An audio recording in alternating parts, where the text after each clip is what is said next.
ഇത് പുട്ടിൻ്റെ കൂട്ടത്തും ചോറിൻ്റെ കൂട്ടത്തും ഒക്കെ കഴിക്കാൻ പറ്റിയ ഒരു മുട്ടക്കറിയാണ്. അപ്പോൾ ഇതെങ്ങനെ തയ്യാറാക്കണമെന്ന് നോക്കാം. വളരെ എളുപ്പത്തിൽ ചെയ്തെടുക്കുക. ഹായ് കൂട്ടുകാരെ, സെലിൻ ബ്ലോഗ്സിലേക്ക് സ്വാഗതം. ഇന്നൊരു മുട്ട വെച്ചൊരു വിഭവം നോക്കാം. അതിനായിട്ട് ഞാൻ 5 മുട്ട ഇതുപോലെ പുഴുങ്ങി എടുത്തിട്ടുണ്ട്. ഒരു 3 ടേബിൾ സ്പൂൺ വെളിച്ചെണ്ണ ഒഴിച്ചു കൊടുത്തിട്ടുണ്ട്. അതിലേക്ക് ഇനി കടുക് ഇട്ട് കൊടുക്കാം.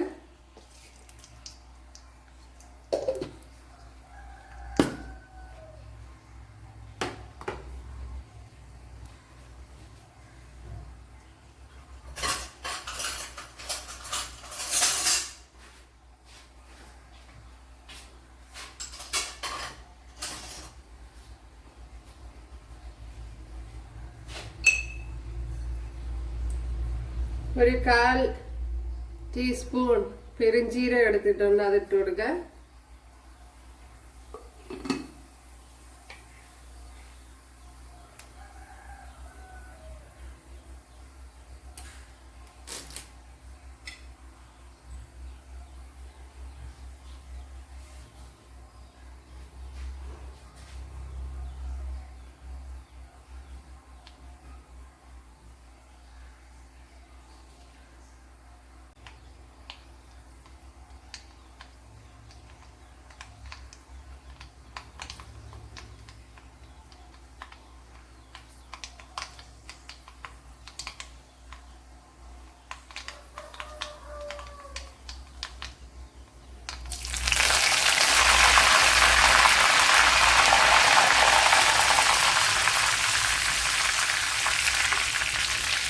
രണ്ട് വറ്റൽമുളക് ഇട്ട് കൊടുക്കുക.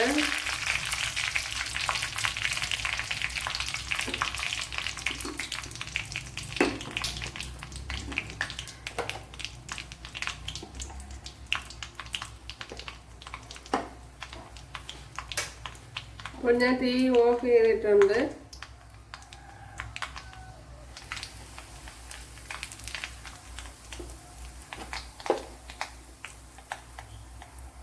ഒരു 2 ടേബിൾ സ്പൂൺ മല്ലിപ്പൊടി ഇട്ട് കൊടുത്തിട്ടുണ്ട്.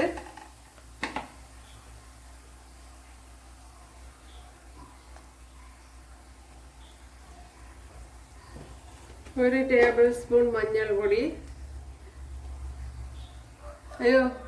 മുളക് പൊടി 1/2 ടീസ്പൂൺ മഞ്ഞൾപ്പൊടി,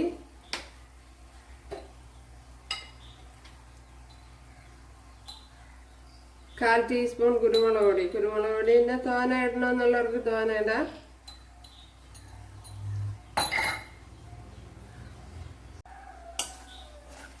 അപ്പൊ ഇപ്പൊ ഞാൻ തീ ഓഫ് ചെയ്താണ് ഇട്ടിരിക്കുന്നത്, ഓൺ ചെയ്തില്ല.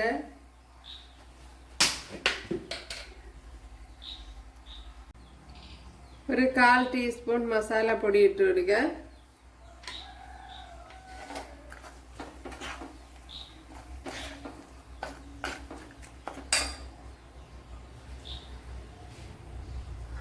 ഇതിലേക്ക് ഇനി ഈ മുട്ട ആഡ് ചെയ്യാൻ.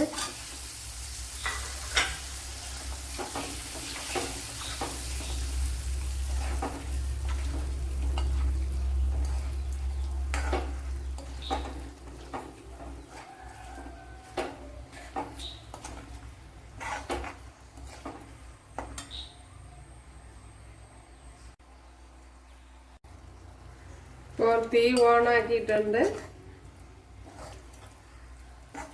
ഉപ്പിട്ട് കൊടുക്കുക.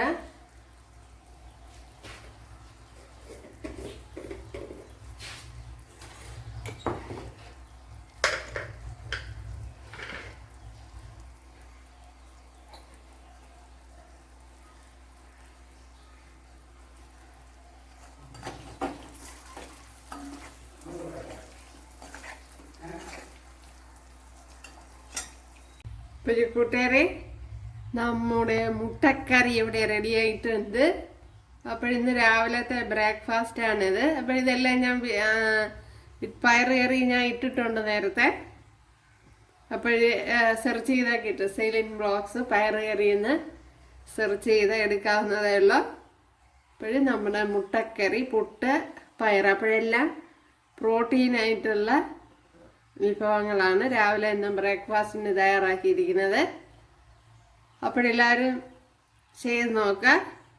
ഇഷ്ടമായ സബ്സ്ക്രൈബ് ചെയ്യുക, അതുപോലെ ഷെയർ ചെയ്യുക, എനിക്കൊരു സപ്പോർട്ടാവും.